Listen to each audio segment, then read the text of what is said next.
माननीय अध्यक्ष जी, आपका बहुत बहुत धन्यवाद कि आपने इतनी विस्तृत, इतनी सुंदर और इतने अच्छे तरीके से जो चर्चा कराई रेलवे की डिमांड ऑन ग्रांट्स पे, और कई माननीय सांसदों ने इसमें भाग लिया। कल रात में 12 बजे तक, करीब 11:30 बजे तक आपने इस चर्चा को किया। इसके लिए मैं आपका विशेष धन्यवाद देना चाहूँगा माननीय अध्यक्ष जी का, कि आपने सभी माननीय सांसदों को अपनी अपनी बात कहने का एक मौका दिया, और उसमें किस तरह से सभी ने अपने अपने क्षेत्र की बातें रखी। कई ने अपने राष्ट्र के मुद्दे रखे, कई ने अपने अच्छे काम भी गिनाए, और कई ने अपनी और डिमांड्स भी रखी। मैं सभी मान्यवर सांसदों को धन्यवाद देना चाहूँगा कि आपने इतनी समृद्ध चर्चा में भाग लिया।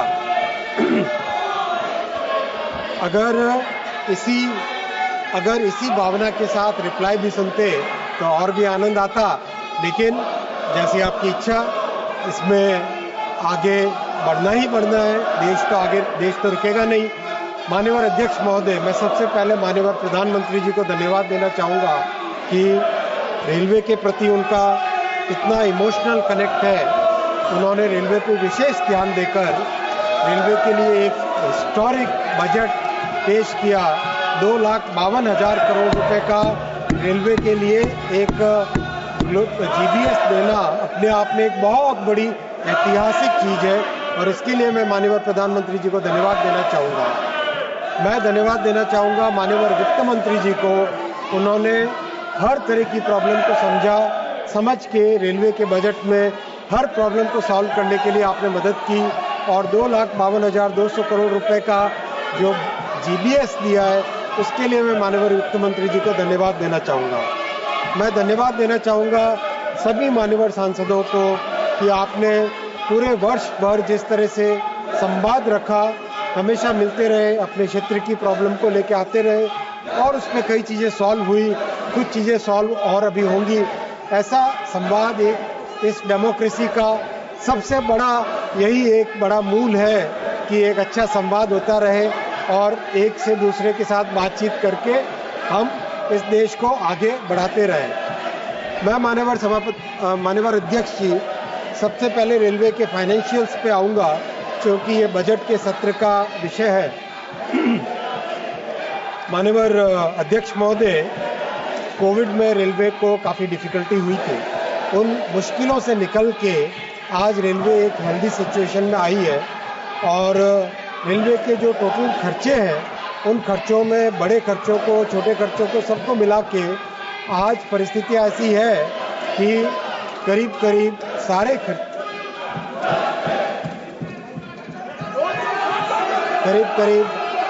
Nothing will go on record except rail मंत्री speech.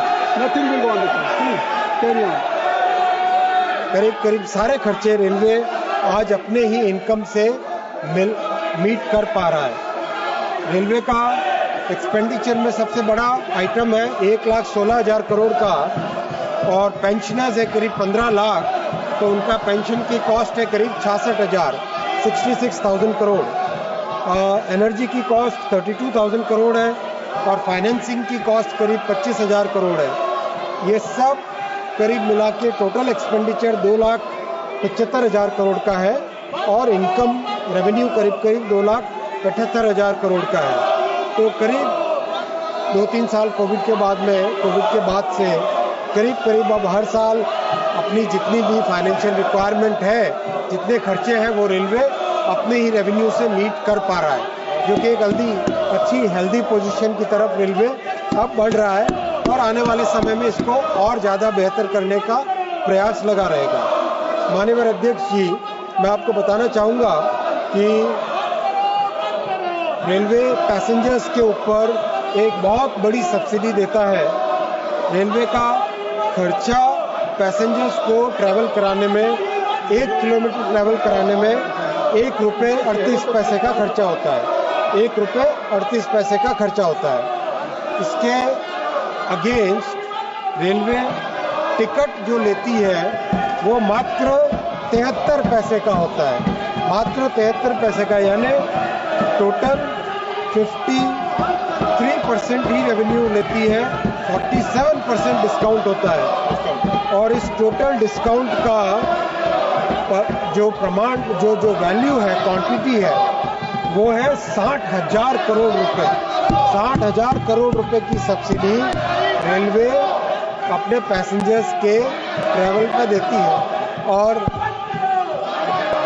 देती है और ये बेसिकली एक सोशल ऑब्लिगेशन की तरह से रेलवे लेती है और ये बहुत ही बड़ा एक महत्वपूर्ण ऑब्लिगेशन उठाता। रेलवे ने 2020 के बाद में पैसेंजर फेयर्स नहीं बढ़ाए हैं और 2020 से कांस्टेंट है। आज भी किसी भी पड़ोसी देशों से भी कंपैरिजन करें तो रेलवे का किराया बहुत कम है। मैं अगर यूरोप के देशों से कंपैरिजन नहीं कर रहा अभी, उसमें तो 20 गुना, 15 गुना, 10 गुना है, लेकिन केवल अगर हमारे पड़ोस के देशों के साथ कंपैरिजन करें तो भी एक 350 किलोमीटर की जो ट्रैवल होती है, भारत में जहां 121 रुपये है, पाकिस्तान में 436 रुपये, बांग्लादेश में 323 रुपये और श्रीलंका में 413 रुपये।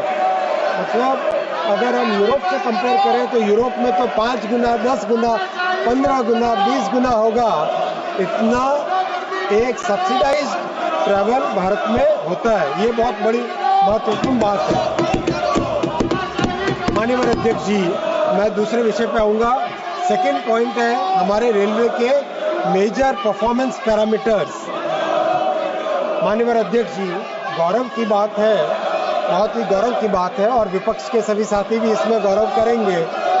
सभी साथी गौरव करें इसमें कि आज भारत विश्व के टॉप 3 लोडिंग कंट्रीज में कन्वर्ट हो रहा है।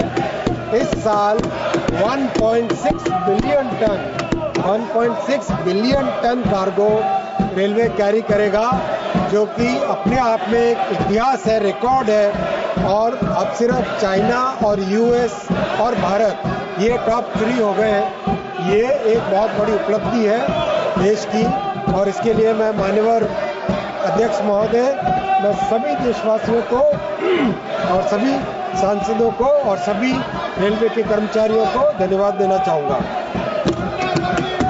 अध्यक्ष जी, 34,000 किलोमीटर रेलवे के ट्रैक बने, जो कि जर्मनी के पूरे रेलवे नेटवर्क से भी ज़्यादा है। अध्यक्ष जी, ट्रैक जो रिप्लेस हुए, पुरानी पटरियों को रिप्लेस करके नई पटरी बनाना, तो उसमें 50,000 किलोमीटर नई पटरियां बनी हैं और इसके कारण सेफ्टी में बहुत बड़ा इंप्रूवमेंट आया है। अध्यक्ष जी, 12,000 फ्लाईओवर्स और अंडरपासेस बने, जिससे कि बहुत बड़ा देश में इसका लाभ हुआ है।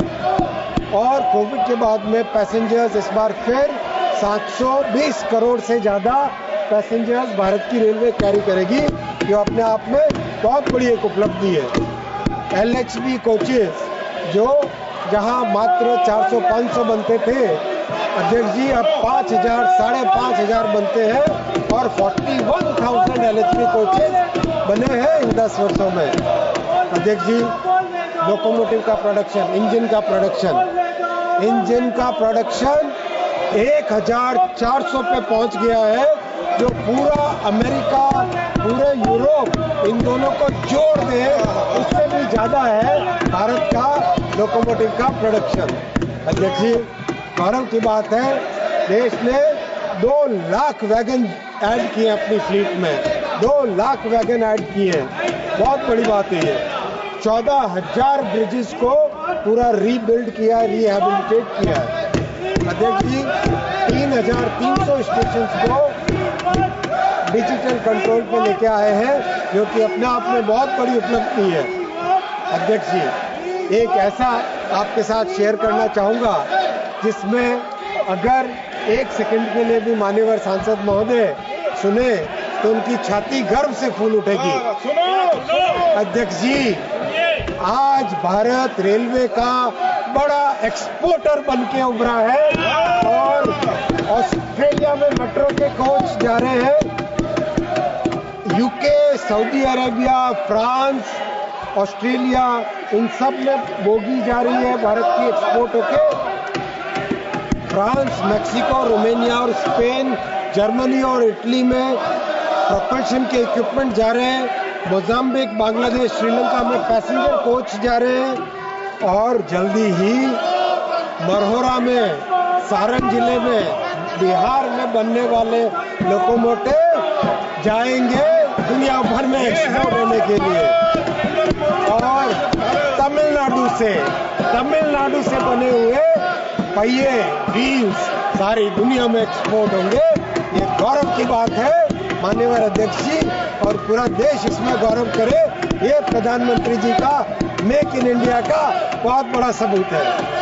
माननीय अध्यक्ष जी, मैं और बताना चाहूँगा, इस साल 2025 में भारतीय railway scope 1 net zero achieve करेगा।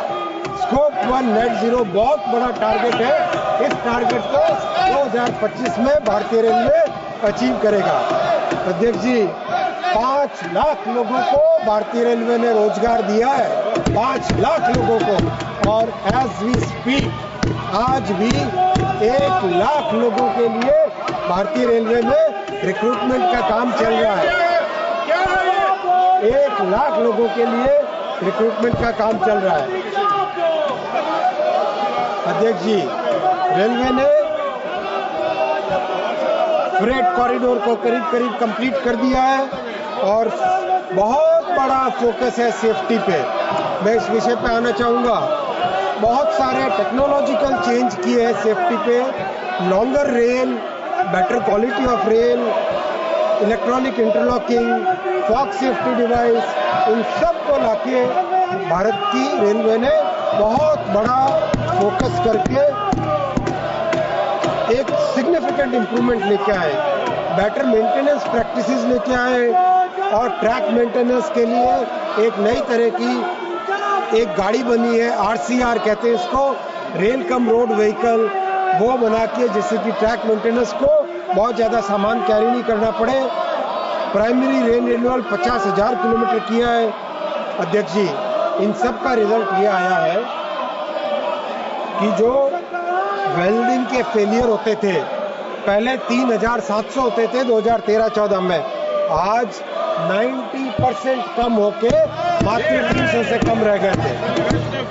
अध्यक्ष जी, वैसे ही रेल फ्रैक्चर, पहले रेल फ्रैक्चर बहुत सुनते थे, आज रेल फ्रैक्चर जो 2013-14 में 2,500 होते थे वो मात्र 240 रह गए हैं। वो भी ये उसी काम का परिणाम है ये।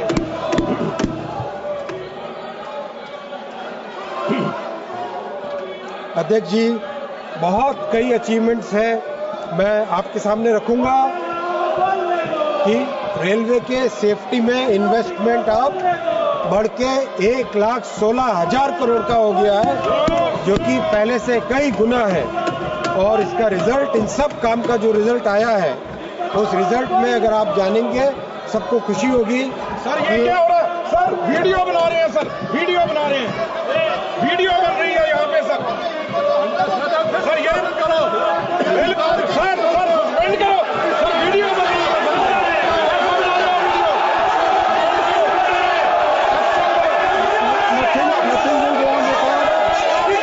केवल माननीय मंत्री जी का भाषण जाएगा, वक्तव्य जाएगा। आप कृपया सदन की मर्यादा रखें। मिस्टर टैगोर,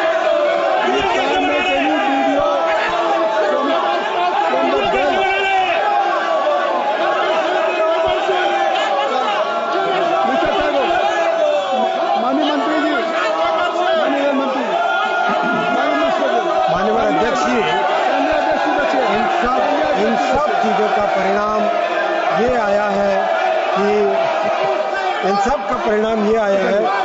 कि माननीय लालू यादव जी के समय में minister is railway budget. I think so he is giving information and contents and all the developmental work. Kindly you should have patience to listen. माननीय मंत्री जी, काइंडली एडजस्ट। माननीय लालू जी के समय में 234 एक्सीडेंट होते थे, उसमें डिरेलमेंट मिलाए 464 होते थे, यानी करीब 700 के आसपास एक्सीडेंट साल के होते थे माननीय लालू यादव जी के समय में, यानी 365 में 700 करीब डेली 2 के बराबर होते थे। वैसे ही ऑनरेबल ममता बनर्जी जी के समय में 165 एक्सीडेंट्स होते थे, 230 उसमें डिरेलमेंट जोड़ो तो 395, 395 यानी डेली एक। खड़गे जी के समय में, माननीय खड़गे जी के समय में 118 एक्सीडेंट, 263 उसमें डिरेलमेंट जोड़ो तो 381 एक्सीडेंट्स टोटल होते थे, यानी डेली एक। माननीय प्रधानमंत्री जी ने जिम्मेदारी ली 2014 में, तब से सेफ्टी पे पूरा फोकस किया, इन्वेस्टमेंट बढ़ाया, नई टेक्नोलॉजीज लेके आए।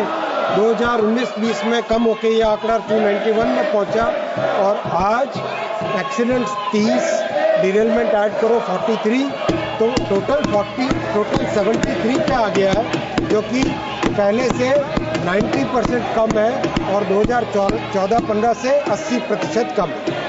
बहुत, लेकिन इसमें हमें संतुष्ट नहीं होना है, हमें लगातार मेहनत करते जाना है और हर तरह के प्रयास करना है जिससे कि रेलवे की सेफ्टी और भी ज़्यादा हर वक्त बढ़े। माननीय अध्यक्ष जी, कई मान्यवर सांसदों ने लोको पायलट की बात उठाई। मैं बताना चाहूँगा, लोको पायलट रनिंग रूम, जिसमें लोको पायलट अपनी ड्यूटी कंप्लीट करके आते हैं और रेस्ट करते हैं, उन रनिंग रूम्स की ऐसी परिस्थिति थी 2014 से पहले कि किसी का उसका जिक्र ही कैसे करें। आज 500 के 558 सारे के सारे 100% एयर कंडीशन लोको पायलट के रनिंग रूम है।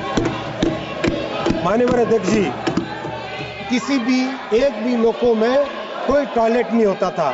जो हमारी महिला लोको पायलट्स है, उनकी परिस्थिति कैसी होती थी।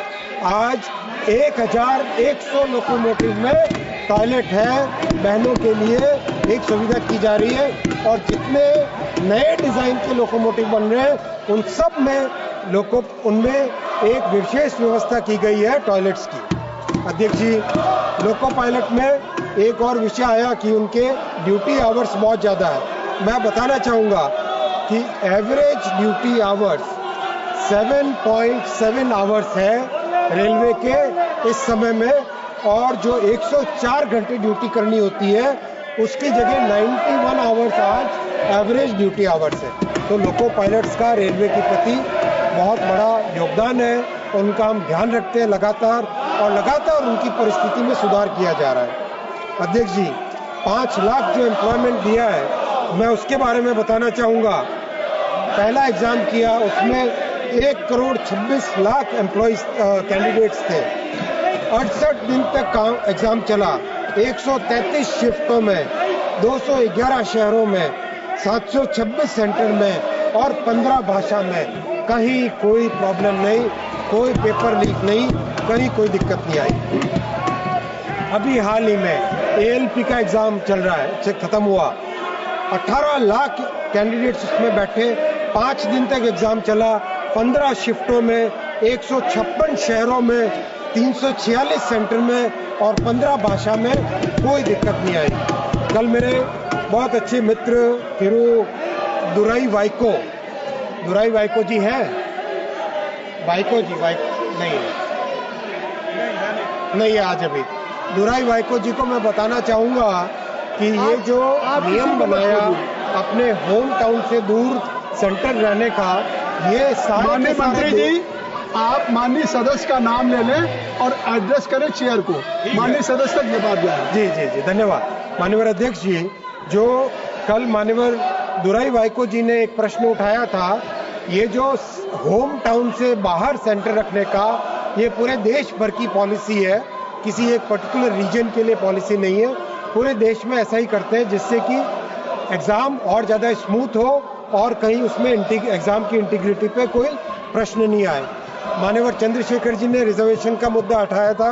मैं बताना चाहता हूं कि जो 5 लाख एम्प्लॉयमेंट दिया गया है, रिजर्वेशन के सभी नियम कानून उसमें पालन किए गए बिना कोई डेविएशन के।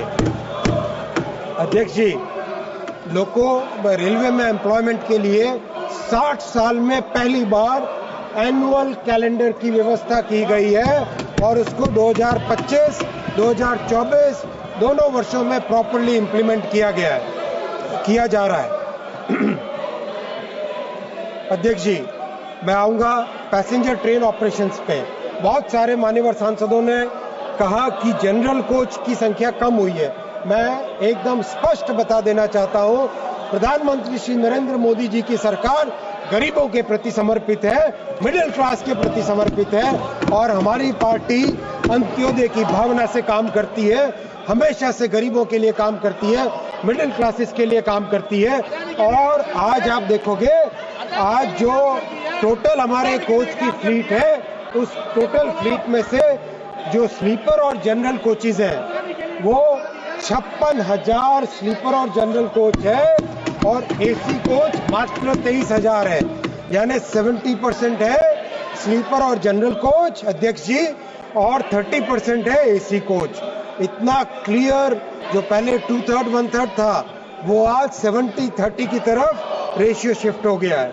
इस साल भी करीब 4,160 स्लीपर और जनरल कोचेस बनाए जा रहे हैं और कंटिन्यूसली जनरल कोच बनाने का प्रयास बढ़ाया जा रहा है। 17,000 जनरल कोच बनाने का प्रोग्राम ऑलरेडी सैंक्शनड है।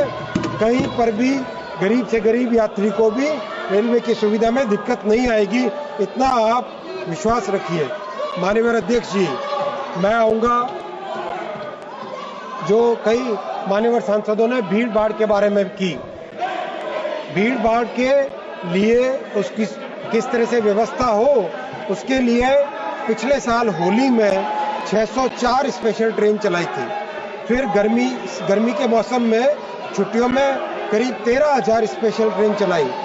फिर छठ और दिवाली में 8,000 स्पेशल ट्रेन चलाई और महाकुंभ के समय में 17,330 स्पेशल ट्रेन चलाई, जिसके लिए दिन रात मेहनत की और एक बहुत बड़ा प्रयास किया, जिससे कि देश भर से श्रद्धालु जन आके इतने बड़े इस जो संकल्प में, इस भागीरथी संकल्प में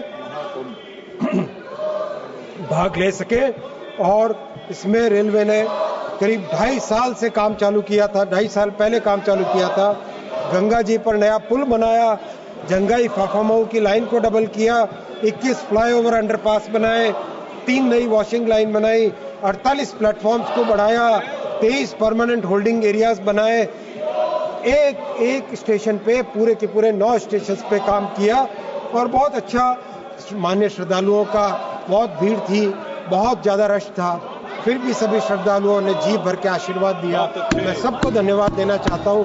आपके इस आशीर्वाद से रेलवे का हमेशा आगे बढ़ने का एक मौका मिलेगा।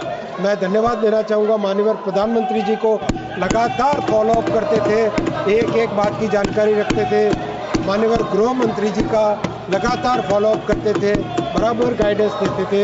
माननीय उत्तर प्रदेश के मुख्यमंत्री जी का, जिनका लगातार संवाद रहता था और हर तरीके से कोऑर्डिनेशन, चाहे भीड़ का कोऑर्डिनेशन, मूवमेंट का कोऑर्डिनेशन, बसेस का कोऑर्डिनेशन, हर तरह का कोऑर्डिनेशन लगातार होता था। और इस साल होली में अभी जो सीजन चल रहा है, मैं माननीय सभा अध्यक्ष महोदय बताते हुए खुशी होती है कि 1,107 स्पेशल ट्रेनें इस साल होली पे चल रही हैं।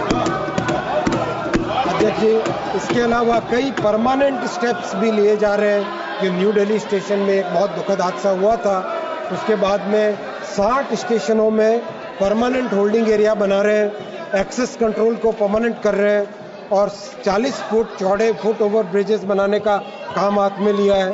सब जगह CCTV कैमरा लगा रहे हैं, एक्स्ट्रा वॉर रूम बना रहे हैं, न्यू जनरेशन के कम्युनिकेशन इक्विपमेंट बना रहे हैं, न्यू डिज़ाइन के ID कार्ड्स बना रहे हैं, न्यू डिज़ाइन की यूनिफॉर्म बना रहे हैं और स्टेशन डायरेक्टर की पोस्ट को अपग्रेड कर रहे हैं और प्रयास ये कर रहे हैं कि जितनी कैपेसिटी हो उतने ही टिकट बेचे जाए।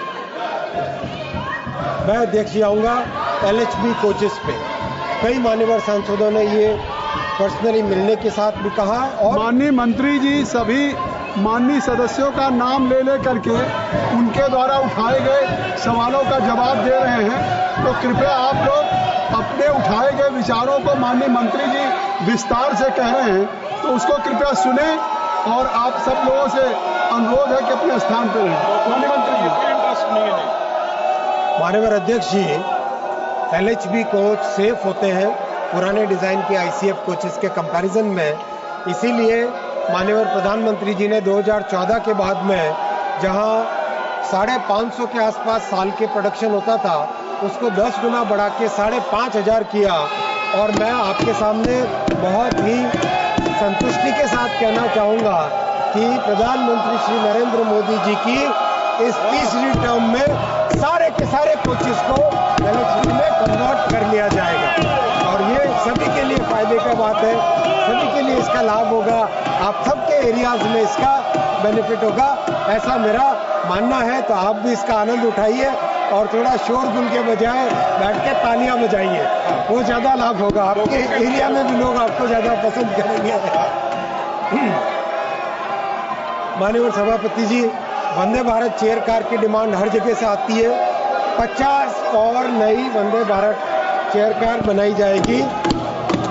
स्लीपर का वंदे भारत स्लीपर 260 नई वंदे भारत स्लीपर बनाई जाएंगी। अमृत भारत जो कि एक बहुत ही अच्छी ट्रेन है हमारे श्रमिक वर्गों के लिए और जो गरीब से गरीब व्यक्ति के लिए एक अच्छा साधन है, वो 100 नई अमृत भारत ट्रेन बनाई जाएंगी। मेमू जिसकी डिमांड बार बार आती है, 50 नई मेमू बनाई जाएगी। और नमो भारत ट्रेन जो कि बहुत अच्छी चल पड़ी है, वैसी 50 और नई ट्रेन बनाई जाएगी। और वर्षा ताई है यहाँ पर, वर्षा गायकवाड़ जी, माननीय अध्यक्ष जी, वर्षा ताई सुने, वर्षा जी का नाम ले लीजिए, वर्षा का नाम ले लिया, आप वो सुनेंगे। माननीय अध्यक्ष जी, माननीय अध्यक्ष जी, हमारे श्रीकांत भाई भी यहाँ पर बैठे हैं और हमारे मुंबई के, महाराष्ट्र के कई सांसद बैठे हैं। अभी हाल ही में माननीय देवेंद्र जी से मेरी चर्चा हुई थी। माननीय प्रधानमंत्री जी का मुंबई के लोकल ट्रेन को सुधारने के लिए जो प्रयास है, वो मैंने चर्चा की माननीय देवेंद्र जी से और माननीय अध्यक्ष जी, ये तय हुआ 238 नई ट्रेन मैन्युफैक्चर होगी मुंबई के लोकल ट्रेन के लिए। 238 नई ट्रेन रवाना होगी और वर्षा जी सुनती तो खुश होती, लेकिन अभी वेल में है, वेल से भी अगर ताली बजा ले तो उनका लाभ हो जाएगा, ऐसा मैं मानता हूँ। उधर जाके ताली बजाएंगी तो और अच्छा रहेगा।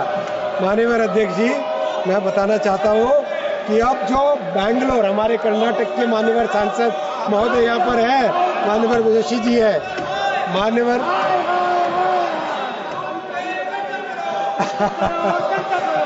अध्यक्ष जी, मैं आपको ये भी बताते हुए हर्ष होता है कि कर्नाटक में बेंगलुरु के सबअर्बन के लिए जो ट्रेन्स मैन्युफैक्चर, ट्रेन्स के प्रोक्योरमेंट में दिक्कत आ रही थी, उसको सॉल्व करने के लिए ये निर्णय लिया गया है कि बेंगलुरु सबअर्बन की ट्रेन्स भी अब ICF चेन्नई में बनेंगी, रेलवे उसको मैन्युफैक्चर करके देगा।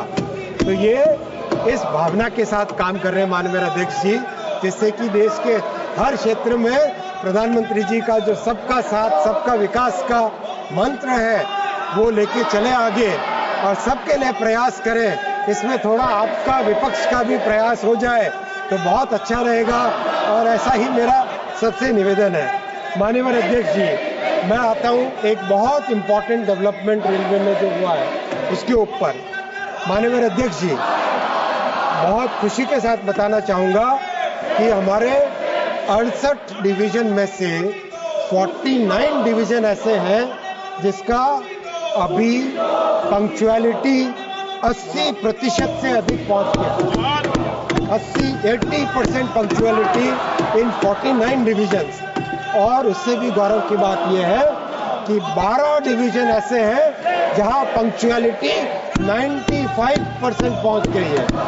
ये विश्व के जो बड़े विकसित और समृद्ध राष्ट्र हैं, उन राष्ट्रों के बराबर पहुंचने की एक प्रयास है। इसमें अभी बहुत मेहनत करनी है और भी मेहनत करेंगे, लेकिन कम से कम 12 डिवीजन आज ऐसे हो गए जहां पे 95% पंक्चुअलिटी पहुंच गई है। माननीय अध्यक्ष जी, बात कवच की आई, कई माननीय सांसदों ने कवच की बात कही, मैं डिटेल में इसके बारे में चर्चा कर चुका हूं। आज मैं बताना चाहूँगा कि जो काम विश्व के दूसरे देशों ने 1980-1990 में किया था, वो काम भारत में मोदी जी के आने के बाद में ही आरंभ हुआ। 2016 में इसका कवच का डेवलपमेंट चालू हुआ, 19 में फर्स्ट वर्जन बना, फिर बाद में उसकी टेस्टिंग हुई और 2024 के जुलाई के महीने में फाइनल वर्जन कवच 4.0 बना और अब बड़े स्केल पे कवच का रोल आउट होगा। 10,000 लोकोमोटिव पे और 15,000 किलोमीटर पे एक साथ कवच का काम चालू हो रहा है। और अध्यक्ष जी, आसान काम नहीं है ये। पूरी तरह से पूरा टेलीकॉम का नेटवर्क, जैसा BSNL का नेटवर्क है वैसा पूरा बनाना पड़ता है। ये केवल एक डिवाइस नहीं है कि लोकोमोटिव के ऊपर रख दिया। इसमें बहुत केयरफुली पूरी हर 5 किलोमीटर 10 किलोमीटर पे टेलीकॉम के टावर लगते हैं, उसके ऊपर टेलीकॉम का इक्विपमेंट लगता है, पूरे रेलवे ट्रैक के साथ ऑप्टिकल फाइबर केबल का नेटवर्क लगता है, हर स्टेशन पे डेटा सेंटर बनता है और उसके बाद में लोको और ट्रेन के ऊपर कवच का डिवाइस लगता है। इसके लिए 20,000 स्टाफ को, फील्ड स्टाफ को ट्रेनिंग दी गई है और 13 इंजीनियरिंग कॉलेजेस में कवच के कोर्स चालू किए गए हैं। माननीय अध्यक्ष जी, अब मैं अगले विषय पे आऊंगा। देश में किस तरह से रेलवे का इंफ्रास्ट्रक्चर बढ़ रहा है, 7वां विषय। अध्यक्ष जी, बहुत गौरव की बात है कि जो हमारा वर्षों से ड्रीम था, उस ड्रीम को, जम्मू से श्रीनगर को जोड़ने के इस सपने को माननीय अध्यक्ष जी, प्रधानमंत्री श्री नरेंद्र मोदी जी ने उस सपने को पूरा किया है। और ये सपना अंजी और चिनाब के जो 2 पुल बने हैं, उस पुल के ऐसे ऐसे नए कीर्तिमान बने हैं। चिनाब का पुल एफिल टावर से भी 35 मीटर ज्यादा ऊंचा है। ऐसा मान्यवर अध्यक्ष जी, सभी विपक्ष के सभी साथियों को भी इसमें गौरव करना चाहिए। और बहुत जल्दी जम्मू से श्रीनगर तक एक नई गाड़ी चलेगी। CRS का इंस्पेक्शन फाइनल हुआ है, उनकी रिपोर्ट आ गई है। रिपोर्ट में उन्होंने जो जो सुझाव दिए हैं, उन सुझावों को पूर्ण किया जा रहा है, उसको इम्प्लीमेंट किया जा रहा है। जैसे इम्प्लीमेंटेशन कंप्लीट होगा, CRS की परमिशन लेके जम्मू से श्रीनगर तक ट्रेन चलेगी और देश का एक बहुत बड़ा सपना है, वो सपना पूरा होगा। माननीय अध्यक्ष जी, मैं ये भी बताना चाहूंगा कि देश में फ्रेट कॉरिडोर कई वर्षों से सपना था। UPA की सरकार में केवल उसका फ्रेट कॉरिडोर का नाम लिया जाता था। 2014 तक फ्रेट कॉरिडोर में 0 किलोमीटर, 0 किलोमीटर, केवल 0 किलोमीटर। आज माननीय अध्यक्ष जी, फ्रेट कॉरिडोर कंप्लीट होने पे आया। महाराष्ट्र में श्रीमान ठाकरे जी के डिले के कारण थोड़ा सा रह गया था, अब वो भी कंप्लीट हो जाएगा बहुत जल्दी। आज फ्रेट कॉरिडोर पे 350 ट्रेन डेली चल रही है और जो 24 घंटे लगते थे पोर्ट तक पहुंचने के, आज 12 घंटे में सामान हिंटरलैंड से पोर्ट तक पहुंचता है। माननीय अध्यक्ष जी, ये मोदी जी का काम करने का तरीका है। इस स्पीड से काम करते, शकुंतला भी बनाएंगे। आप उधर आके बोलो, मैं आपको जवाब दूंगा। उधर बैठ के सब कुछ मिलेगा, पूछो उधर से। माननीय अध्यक्ष जी, इसके साथ ही साथ मैं ये भी बताना चाहूंगा कि 97 गति शक्ति कार्गो टर्मिनल बनके पूरे हो गए और 257 नए गति शक्ति कार्गो टर्मिनल बन रहे हैं। मैं और मान्यवर सांसद महोदय से भी, मान्यवर अध्यक्ष जी, आपके माध्यम से रिक्वेस्ट करना चाहूंगा, अपने अपने एरिया में जहां पर भी कार्गो का ज्यादा रिक्वायरमेंट है वो नाम लेके मेरे पास आए, वहां पर हम गति शक्ति कार्गो टर्मिनल बनाएंगे। और जो बैठ के बोलेंगे उन्हीं के लिए बनाएंगे, जो खड़े होके बोलेंगे उनके लिए और वेट करना पड़ेगा थोड़ा। करेंगे जो माननीय अध्यक्ष जी, मैं बताना चाहूंगा कि आजादी के बाद 2014 तक देखिए कैसे 60 साल का काम और 10 साल का काम। आजादी के बाद 2014 तक 125 किलोमीटर टनल्स भारत के रेलवे नेटवर्क में थी। 125 किलोमीटर टनल्स 2014 से आज तक माननीय अध्यक्ष जी 460 किलोमीटर नई टनल्स बनी है। 460 किलोमीटर नई टनल। और इसमें भी जो गौरव की बात है, इस दुनिया ने भारत के इंजीनियर्स का और आत्मनिर्भर भारत का, मोदी जी के विजन का लोहा माना है। आज हिमालयन टनलिंग मेथड, एक नया टनलिंग का मेथड इजाद हुआ है माननीय अध्यक्ष। ये इस देश की ताकत है, जिस ताकत को विपक्ष भी अगर पहचाने तो आपको भी गौरव होगा, आपको भी खुशी होगी और आपको भी आनंद आएगा। मैं सभी मान्यवर सांसदों से निवेदन करता हूं कि ये जो उपलब्धि है देश की, इस उपलब्धि के लिए सभी मान्यवर सांसद जोर से ताली बजा के देश की इस उपलब्धि पे गौरव करें। ये होता है देश की बात। मान्यवर अध्यक्ष जी, हम लोग उस पार्टी से आते हैं जिस पार्टी ने आज तक राष्ट्र प्रथम सदैव प्रथम के भावना को लेकर आगे चले। माननीय मंत्री जी, आप सभी के लोगों के द्वारा उठाए गए बिंदुओं का विस्तार से जवाब दे रहे हैं, रेल मंत्रालय की योजनाओं का, उपलब्धियों का की चर्चा कर रहे हैं। इससे महत्वपूर्ण क्षण हो नहीं सकता। कृपया इस महत्वपूर्ण क्षण में आप सभी लोग माननीय मंत्री जी के वक्तव्य को सुने। आपसे अनुरोध है माननीय मंत्री जी। मान्यवर अध्यक्ष जी, मैं बताना चाहूंगा आपको कि आत्मनिर्भर भारत की एक और बड़ी उपलब्धि टनल बोरिंग मशीन्स TBM, जो कि मेट्रो के काम आती है, रेलवे में काम आती है और भी कई चीजों में, प्रोजेक्ट्स में काम आती है, वो भी आज तमिलनाडु में बनने लगी है। और हेरन कनेक्ट कंपनी नई फैक्ट्री डाल रही है चेन्नई में, जो कि 6.5 मीटर डायमीटर की टनल बोरिंग मशीन तमिलनाडु में बनाएगी। माननीय अध्यक्ष जी, मैं बताना चाहूंगा कि इन 10 वर्षों में बड़े बड़े ब्रिजेस का निर्माण हुआ है। गंगा जी पर 4 पुल बने हैं, प्रयागराज जी पे, गाजीपुर में, पटना में और मुंगेर में 4 ब्रिज बने, 3 ब्रिज अंडर कंस्ट्रक्शन है। वैसे ही हुगली में जुबली ब्रिज बना, तमिलनाडु में पम्बन ब्रिज बना, ब्रह्मपुत्र में बोगीबिल कंप्लीट हुआ और एक और गुवाहाटी में नया ब्रिज बन रहा है सरई घाट में। वैसे ही चेनाब के ऊपर चेनाब ब्रिज बना और कोसी नदी पे कोसी ब्रिज बना, जो कि 1990 कई वर्षों पहले सैंक्शन हुआ था। उस काम को भी बिहार की जनता के लिए, मिथिलांचल की जनता के लिए माननीय मोदी जी ने प्रयास करके जोड़ा सबको, और ये मोदी जी का काम करने का तरीका है। माननीय अध्यक्ष जी, नॉर्थ ईस्ट के बारे में एक प्रोजेक्ट में इतनी अच्छी प्रोग्रेस हुई है। सिक्किम में प्रोजेक्ट सिवोक से रैंको तक पहुंच रहा है। आसाम में नए काम लिए जा रहे हैं। अरुणाचल प्रदेश में ईटानगर से पहले नाहरलगुन तक बन गया प्रोजेक्ट। नागालैंड में प्रोजेक्ट बहुत 31 किलोमीटर कंप्लीट हो गया है। मणिपुर में जिरीबाम से इम्फाल खोंगसांग तक पहुंच गया है। मिजोरम में ऑलरेडी 17 किलोमीटर्स होर्टोकी तक कंप्लीट हो गया है। त्रिपुरा में आजादी के बाद में पहली बार ब्रॉड गेज लाइन आई, वो भी मोदी जी के इन सब प्रयासों के कारण बनी। वैसे ही माननीय अध्यक्ष जी, स्टेशंस बनाने का काम बहुत तेजी से चल रहा है और कल मान्यवर एक सांसद महोदया ने, कई मान्यवर सांसदों ने एक तथ्य रखा था, वो मैं स्पष्ट करना चाहूंगा। मान्यवर अध्यक्ष जी, हमारी जो स्टैंडिंग कमेटी है, माननीय CM रमेश जी से मेरी बात हुई, ये एक कम्युनिकेशन गैप हो गया था।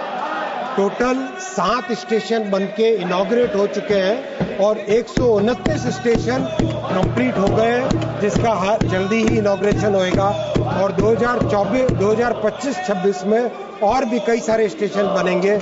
अध्यक्ष जी, ये विश्व की सबसे बड़ी स्टेशन रीडेवलपमेंट कार्यक्रम हाथ में लिया हुआ है और इसमें सभी का सहयोग पड़ेगा।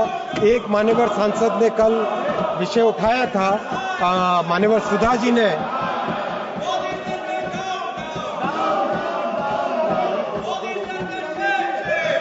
क्या कर रहे हैं मान्यवर सुधा जी ने, माननीय रेल राज्य मंत्री जी, आपके मंत्री जी जवाब दे रहे हैं, आप कृपया अपने स्थान से दें। मान्यवर अध्यक्ष जी, कल मान्यवर सुधा जी ने पॉइंट उठाया था उनके एक स्टेशन के बारे में। मैंने कल रात में ही यहाँ से बाहर निकलते ही सबसे पहले जनरल मैनेजर सदर्न रेलवे को फोन किया कि उस स्टेशन पे अधिकारियों को भेजें और उसकी चेकिंग करें, जांच करें। माननीय अध्यक्ष जी, मैं आपको विश्वास दिलाना चाहूँगा और सभी माननीय सांसदों को भी निवेदन करूँगा, आप सब काम की क्वालिटी के ऊपर ध्यान दें और कहीं पर भी कोई कॉम्प्रोमाइज़ नहीं करेंगे, क्वालिटी पे कोई कॉम्प्रोमाइज़ नहीं होगा। समय अधिक लगे लेकिन काम ऐसा होना चाहिए, क्योंकि प्रधानमंत्री जी ने ये मार्गदर्शन दिया है कि ये जो काम हो रहा है 50 साल के लिए काम हो रहा है, तो 50 साल के लिए जो काम हो रहा है उसके ऊपर पूरा ध्यान देना हमारा कर्तव्य है। माननीय अध्यक्ष जी, करीब 14,000 अंडरपासेस में से 4,000 अंडरपासेस में पंप लगाया गया था पिछले मानसून में, जिससे कि पानी की प्रॉब्लम नहीं आए, और अभी भी पूरा प्रयास किया जा रहा है। एक नई तरह के डिज़ाइन बनाए, करीब 1800 अंडरपासेस में एक परमानेंट करेक्शन किया गया है और कवर करना, साइड वॉल बनाना, हम्प बनाना, ड्रेन्स बनाना, जो जॉइंट है उसको सीलिंग करना, पीयू की ग्राउटिंग करना, लाइनिंग करना, कंक्रीटिंग करना, कई तरह के काम हाथ में लिए गए जिससे कि अंडरपासेस में जो पानी की प्रॉब्लम है वो सॉल्व हो जाए। माननीय अध्यक्ष जी, कल एक प्रयास किया गया कि तमिलनाडु, केरल और वेस्ट बंगाल के प्रति भेदभाव किया जा रहा है। मैं माननीय अध्यक्ष जी बहुत स्पष्ट तौर पे बताना चाहूँगा, माननीय प्रधानमंत्री जी का किसी भी प्रदेश के प्रति कोई भेदभाव नहीं है। प्रधानमंत्री जी सबका साथ, सबका विकास में विश्वास करते हैं और इसका मैं डेटा देना चाहूँगा, बहुत स्पष्ट तौर पे डेटा देना चाहूँगा कि एक एक स्टेट में बजट रिकॉर्ड एलोकेशन दिया गया है। आंध्र प्रदेश में जहां 886 करोड़ का बजट होता था, अब 9,400 करोड़ का बजट है। जहां आसाम और नॉर्थ ईस्ट में मात्र 2,000 करोड़ का बजट होता था, अब 10,400 करोड़ का बजट है। बिहार में जहां मात्र 1,000 करोड़ का बजट होता था, आज 10,000 करोड़ का बजट है बिहार के लिए। माननीय अध्यक्ष जी, दिल्ली के लिए 100 करोड़ भी नहीं देते थे, आज 2,500 करोड़ का बजट है और अब तो दिल्ली में डबल इंजन की सरकार है, बहुत तेजी से इसमें काम चलेगा। गुजरात के लिए 500 करोड़ का होता था, आज 17,000 करोड़ का बजट है। माननीय अध्यक्ष जी, हरियाणा के लिए 300 करोड़ का बजट होता था, 3,500 करोड़ का बजट है आज। हिमाचल के लिए 100 करोड़ का बजट होता था, 2,500 करोड़ का बजट है आज। जम्मू कश्मीर के लिए, झारखंड के लिए, कल एक झारखंड के भाई हंसता जी कह रहे थे कि हमारे यहाँ बजट नहीं। मैं आपको बताना चाहूंगा माननीय अध्यक्ष जी, आपके माध्यम से, झारखंड के लिए मात्र 450 करोड़ बजट होता था, आज माननीय मोदी जी 7,000 करोड़ का बजट दे रहे हैं झारखंड को। कर्नाटक के लिए 850 करोड़ की जगह 7,500 करोड़। केरल के लिए 300 करोड़ होता था मात्र, आज केरल के लिए 3,000 करोड़ का है। मध्य प्रदेश 600 करोड़ की जगह 14,000 करोड़ है। महाराष्ट्र 1,000 करोड़ होता था, आज 23,000 करोड़ है। 23,000 करोड़ का बजट है। उड़ीसा 800 करोड़ का बजट होता था, आज 10,000 करोड़ से ज्यादा का बजट है। पंजाब में हमारी सरकार नहीं है, फिर भी जो 225 करोड़ का बजट था, आज 5,500 करोड़ का बजट है। माननीय अध्यक्ष जी, राजस्थान में अब डबल इंजन की सरकार बनी है, 682 माननीय मंत्री जी राज्यवार ब्यौरा दे रहे हैं। 9 राज्य में प्रत्येक तमिलनाडु हो, कर्नाटका हो, आंध्रा हो, कितना बजट का एलोकेशन इंक्रीज हुआ है, कृपया आप लोग सुने और डिटेल रिप्लाई दे रहे हैं माननीय मंत्री जी।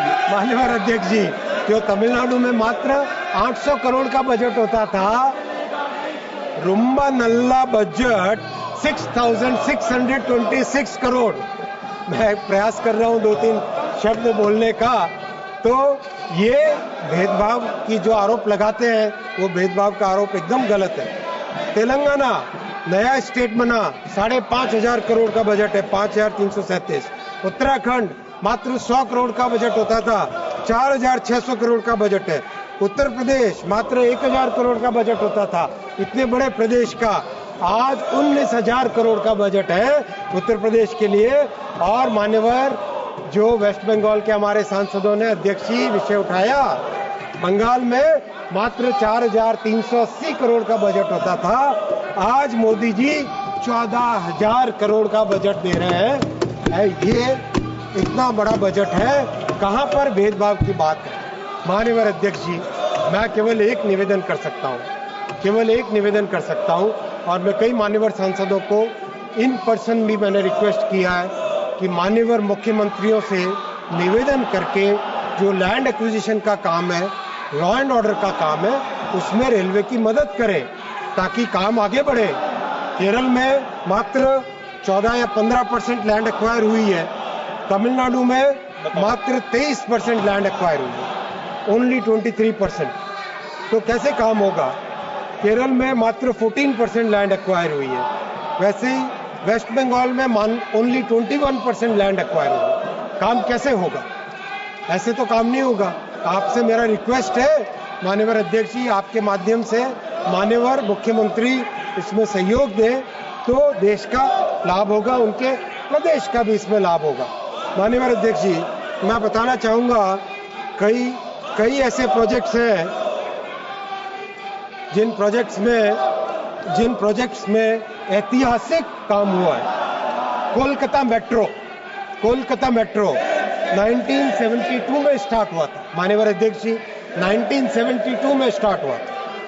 1972 से 2014 42 साल हुए। 42 साल में मात्र 28 किलोमीटर का काम हुआ। 42 साल। मोदी जी के इन 10 वर्षों में 38 किलोमीटर का काम हुआ है। कहाँ 42 साल का काम और कहाँ ये 10 साल का काम। ये काम का परिणाम है। इसलिए आज लगता है कि मान्यवर सांसद महोदय थोड़ा और अगर धैर्य के साथ सुनते तो बहुत अच्छा रहता। आपको भी कई जवाब मिलते, कई अच्छी चीजें आप जान पाते। मान्यवर अध्यक्ष जी, मैं अब आऊंगा। कई मान्यवर सांसदों ने बुलेट ट्रेन पे विषय उठाया। मैं बुलेट ट्रेन के बारे में आपको ये बताना चाहूँगा कि ये एक जो माइंडसेट है उसकी बात है। माइंडसेट की बात है। कई मान्यवर सांसदों ने कहा कि बुलेट ट्रेन की जरूरत है। ये भावना कांग्रेस के समय से एक लगातार अपने अंदर एक हीन भावना भरने की कोशिश की गई थी। ये उसी भावना का परिणाम है। हमें माननीय अध्यक्ष जी आगे बढ़ना है, देश को आगे लेके जाना है और इस तरह से प्रोजेक्ट्स लेने जिससे कि जो आने वाली जनरेशन से उनके लिए हम कुछ खड़ा करें। माननीय अध्यक्ष जी, और भी मान्यवर सांसदों के सभी विषय है वो सारे के सारे एक मान्यवर सांसद के विषय नोट किए गए। मैं सभी को डिटेल में जवाब दूंगा और मैं मान्यवर अध्यक्ष जी को, मान्यवर प्रधानमंत्री जी को, मान्यवर वित्त मंत्री जी को धन्यवाद देना चाहूँगा कि रेलवे के लिए इतना अच्छा बजट का सपोर्ट दिया और इस सपोर्ट के लिए मान्यवर सांसदों का भी धन्यवाद देना चाहूँगा। इसी भावना के साथ मिलकर काम करें। मान्यवर अध्यक्ष जी, राष्ट्र प्रथम सदैव प्रथम को आगे रखें, अंत्योदय की भावना को साथ रखें, सबका साथ सबका विकास के प्रधानमंत्री जी के मंत्र को लेके आगे बढ़े। बहुत बहुत धन्यवाद मान्यवर अध्यक्ष।